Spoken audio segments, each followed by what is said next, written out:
Hey everybody, Shane Olson here again from myflyguy.ca in Colehurst, Alberta, Canada. I had a request for this fly not that long ago to explain how I use the Wally wing in an emerger pattern. I call this pattern the brass knuckle just because it was using brass wire and it kind of came out that more of a blonde tone. So I'm using a size 12 hook here, a Tech Twin caddis hook, but I really wouldn't tie it that big. So for the video, I'm going to use a size 12, but normally I would tie this from a 16 to a 22. All right, so the first thing I do is I start with some UTC tan thread in a 70, and I'm going to put in some 26 gauge craft wire for the ribbing. And I take it right well into the bend of the hook, like so. We'll leave that there for now.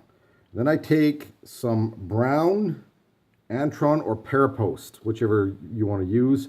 But I'm going to use that for the shuck on the emerger pattern. Okay, so I'm going to cinch it in here right to the back,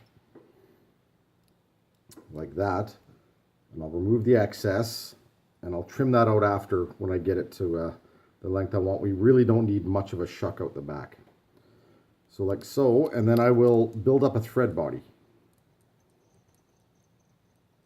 And we'll use quite a bit here, but I still want to keep the body fairly thin. Now remember, I'm normally tying this on a 22 or a 20, so I'm going to use a little more thread on a 12 than I normally would, but we're going to build up a body like this. Okay, once I have a body that I'm fairly happy with, I'll do a little more up the front here.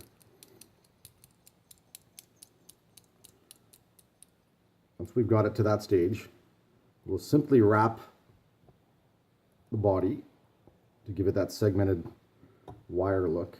Now it's an emerger pattern, so it can sink or just sit in the film either way, however you want to fish it. But I'll show you what I do to make it, give it that so it sits in that film, that semi-submerged sort of idea. What I'm going to do now is I'm going to add a Wally wing, but I'm not going to clip it. So we'll take our Wally wing, and you'll get it to that stage where we make it look like that. I'm going to tie it in upside down and backwards like that. Okay, and I'm going to bring it right forward to the eye of the hook and bring it back a little bit, and then we'll use a little bit of dubbing to get the effect I want. Okay, so like that, we clip off the excess. Make sure we get all these little fibers hanging out like so. And then what I'm going to do is I'm going to use some black-gray hair dubbing to build up a bit of build up the body a little bit on the front, give it a little more leggy look.